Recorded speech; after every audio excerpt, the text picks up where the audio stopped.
자, 오늘 본문의 말씀은 내가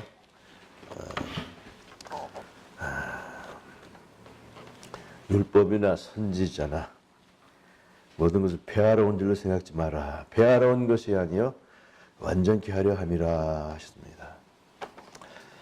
하나님께서 우리에게 주시는 큰 은혜가 무엇이냐면 하나님의 나라를 주셨다는 겁니다. 이 하나님의 나라를 우리에게 주신 것은 그냥 하나님의 나라만 주신 것이 아니라 우리를 하나님의 나라의 자녀 삼으시고 거듭남으로 또 이 법을 주셨다라는 사실이에요. 우리가 마태복음 5장, 6장, 7장은 이것을 상상수훈이라고 합니다. 상상수훈. 또는 황금률이라고 하고 또 팔복이라고 합니다. 그런데 이것은 예수님을 폄하시키는 말이에요. 왜냐하면 예수님께서는 세상의 모든 만물을 지으시고 그 만물에게 법칙을 주신 하나님의 아들입니다. 그래서 하나님이 직접 지으신 그 아들이 오셔서 그 왕 노릇을 하시면서 왕으로서의 지금 나라의 법을 선포하고 계시는 거예요. 그런데 우리가 하나님의 나라라는 개념이 없이는 이것을 그렇게 볼 수밖에 없는 것이에요. 뭐냐? 황금률이다, 산상수훈이다, 또 팔복이다 하는 것은 하나님의 나라를 갖지 않은 사람들의 얘기입니다. 즉 니고데모가 예수님을 보고 하늘에서 오신 선생님이다 한 것과 같이 그 최상으로 높인 거예요. 니고데모는요. 우리도 이것이 거듭나지 않은 하나님의 백성이 아닌 종교적인 입장에서 예수님을 한껏 높인 겁니다. 그러나 하나님의 나라가 그 안에 있는 사람은 이것을 하나님의 나라의 법으로 보는 것입니다. 눈이 바뀌어야 돼요, 여러분. 팔복이나 황금률이다, 뭐 산상수훈이다 이렇게 보는 눈이 아니다. 하나님께서 하나님의 자녀를 부르시고 그 자녀들에게 주어진 하나님의 법이다. 하나님의 나라의 법이다라는 것이 확실하고 분명해져야 되는 겁니다. 왜냐하면 왕은 왕으로서의 이 통치 개념이 있어야 돼요.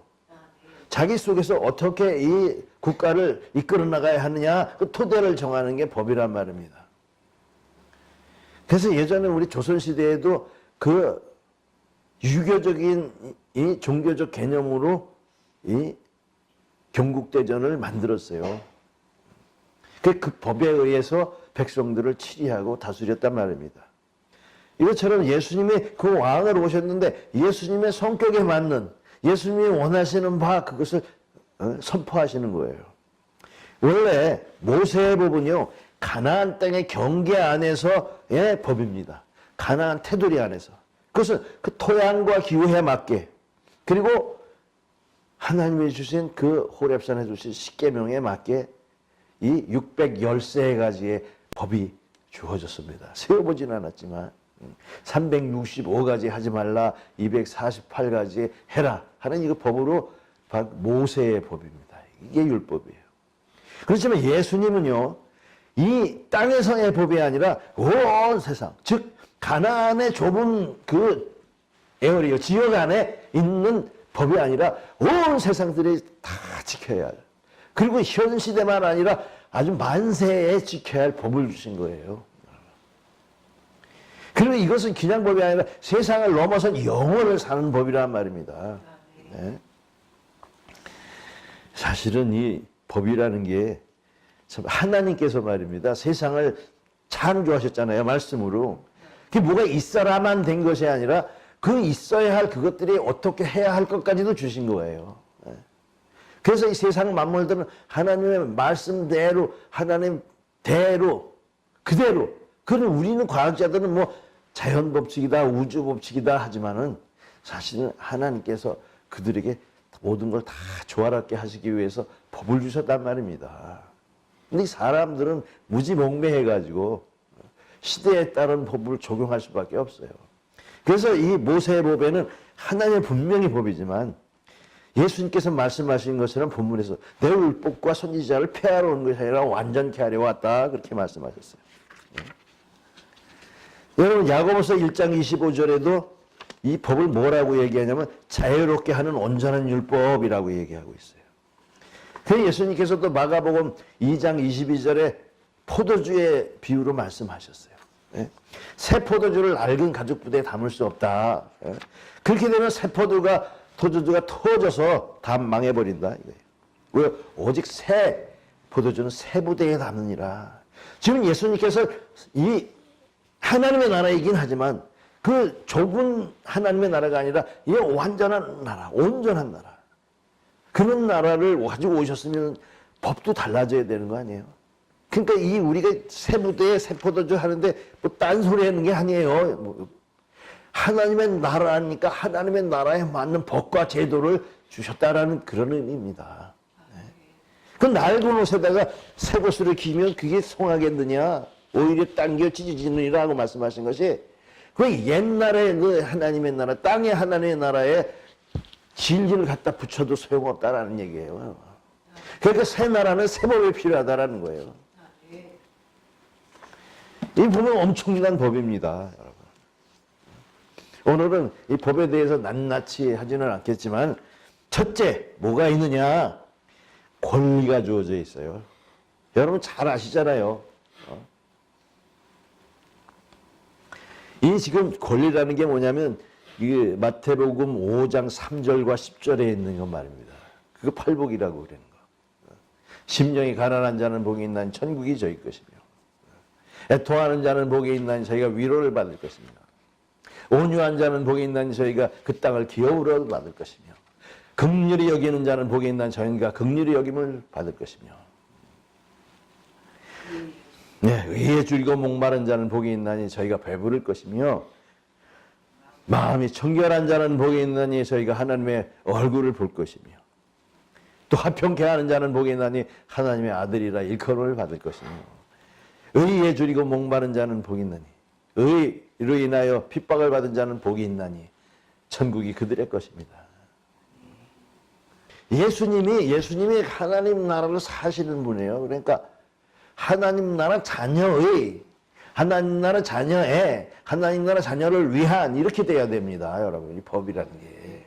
세상에 하나님의 나라를 바라보지 않는 사람들의 법이 아니라 하나님의 나라를 바라보며 목적하고 그 나라를 사는 사람들에게 주어진 법이라는 얘기예요. 그 맨 먼저 권리가 들어가는 거예요. 권리. 당연한 권리. 그런 사람에게 주어주신 하나님의 현실적인 복 말입니다. 당연히 받아야 할 법. 세상의 나라에도 법에서는 항상 권리가 먼저 나옵니다. 그것처럼 예수님께서는 이 하나님의 나라가 자녀가 받아야 할 법들을 쭉 열거해 놓으신 거예요.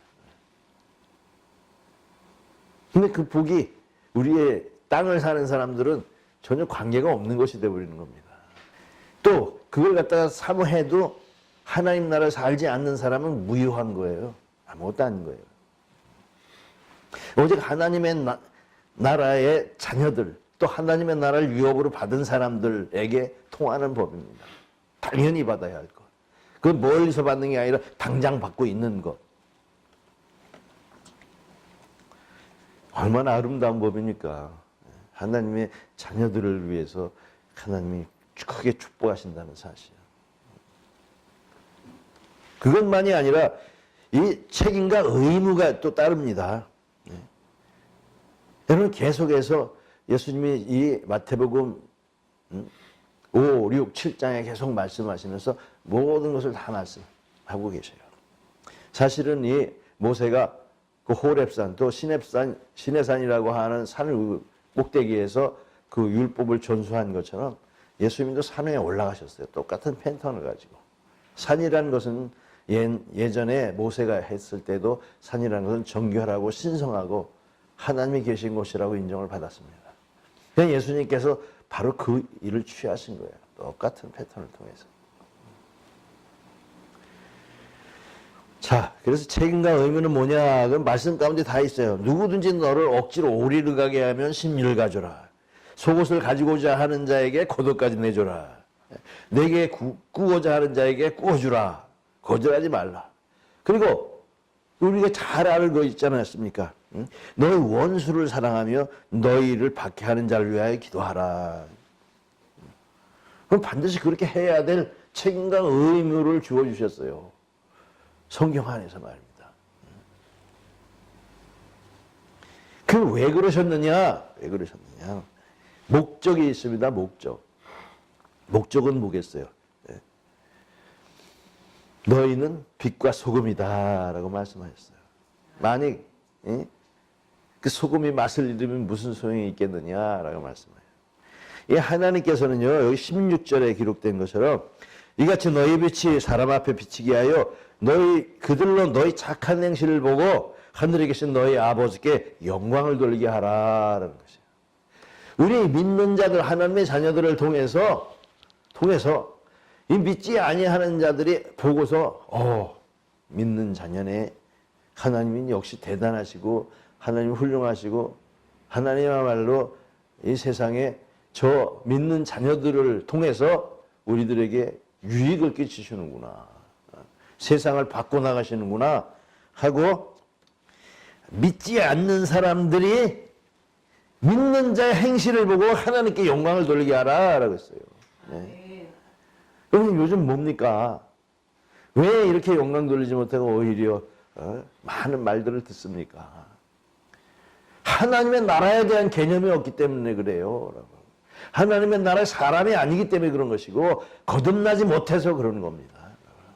목적이 하늘이 돼야 하늘의 일들을 하죠.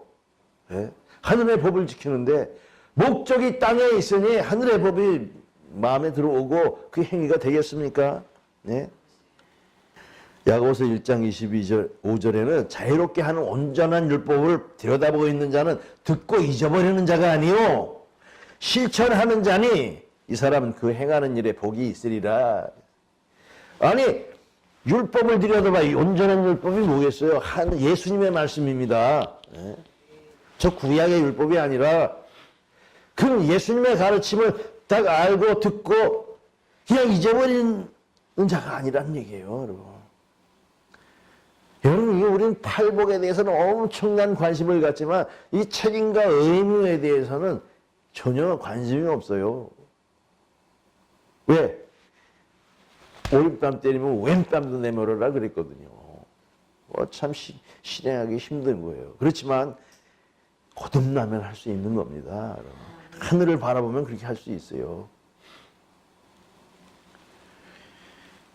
참 안타까운 게 요즘 우리가 이 하나님의 나라의 개념이 기본적으로 없기 때문에 그냥 종교화가 돼버리는 겁니다. 여러분. 그냥 세상에 다른 종교와 이 어깨를 나란히 하며 세상 사는 동안에만 지켜지는 것이기 때문에 하늘 사는 법을 우리가 주시할 수 없는 겁니다. 하나님의 자녀를 통해서 하나님의 영광 받아야 되는데 오히려 하나님의 자녀를 통해서 하나님의 이름이 영광을 받지 못하는 그런 시대에 우리가 살고 있다는 사실이에요. 여러분, 우리가 빛과 소금이 되어야 됩니다. 그게 하나님이 원하시는 바예요. 목적이란 말입니다. 이 땅에서 부패하고 썩고 더럽혀진 것, 이런 것들을 정화시키는 그런 사람들이 돼야 돼요. 이 소금이라는 게 참 특이하죠. 물론 좋은 것도 내주기지만 하지만 더러운 것을 빨아들이는 게 이게 소금입니다. 그래서 여러분 우리 소독제 있지 않습니까? 그거 뭡니까? 그것도 거기 그 소금으로 만든 거래요.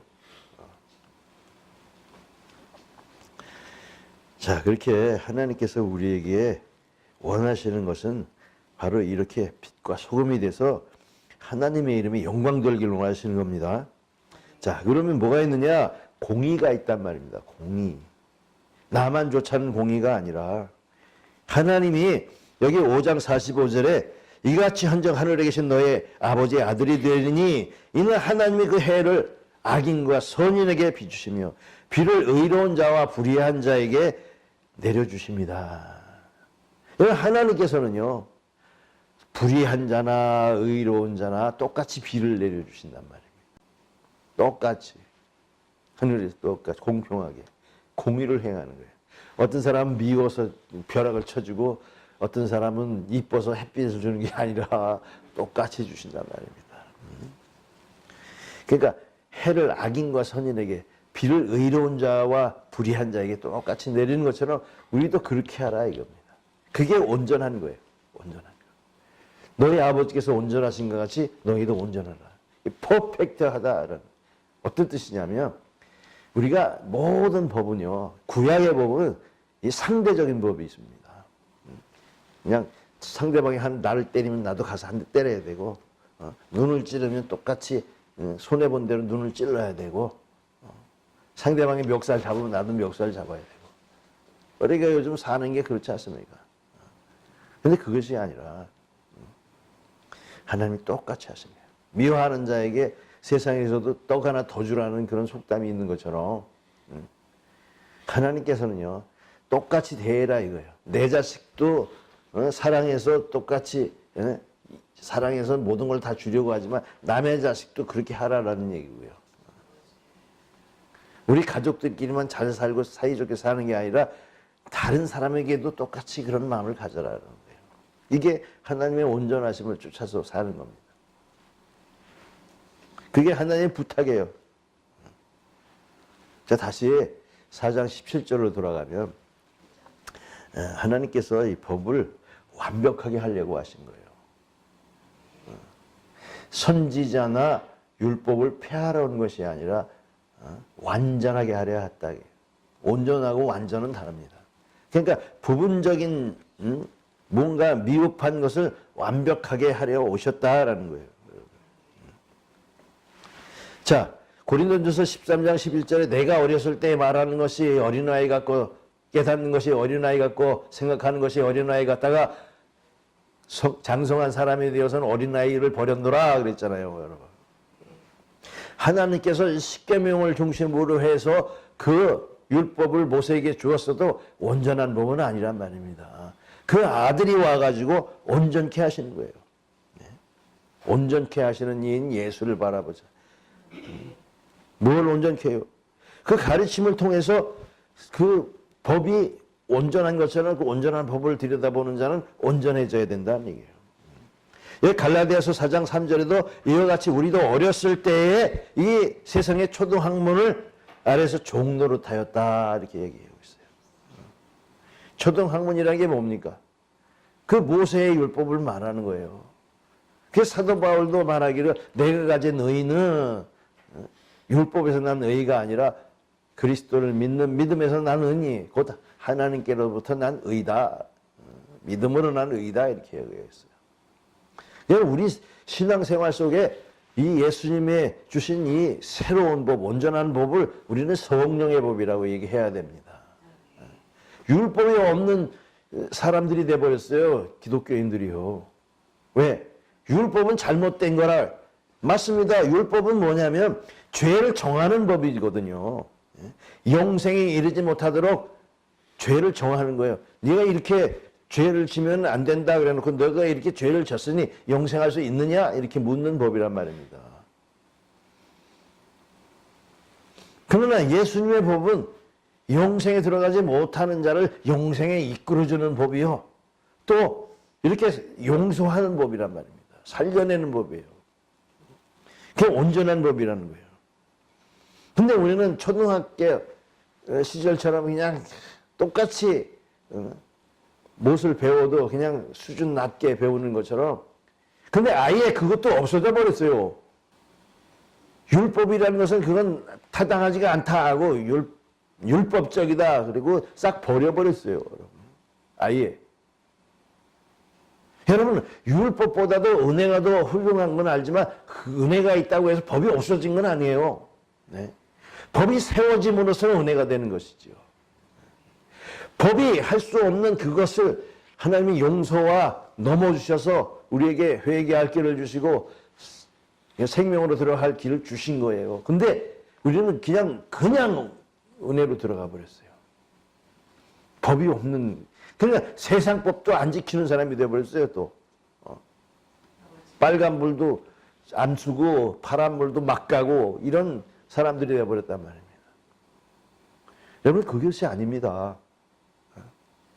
율법이라는 게 중요하고 완전한 거예요, 여러분. 그러나 그 모순된 율법, 즉 지역 사회 속에서 그 좁은 속에서 사는 그 법을 완벽하게 온 세상 사람들, 온 세대를 거친 사람들이 지켜야 할 법을 주셨단 말입니다. 이 법을 간과하고 나서는 그 하늘나라를 생각하지도 말아야 됩니다, 여러분. 법이 있고 나서 용서가 있는 거지요. 법이 없으면 용서도 없는 거예요, 여러분. 이걸 아셔야 됩니다. 그 엄청난 법을 범했을 때 그것을 은혜로 용서받은 것과 아예 법이 없으니 용서받을 것이 없는 것과 얼마나 차이가 납니까?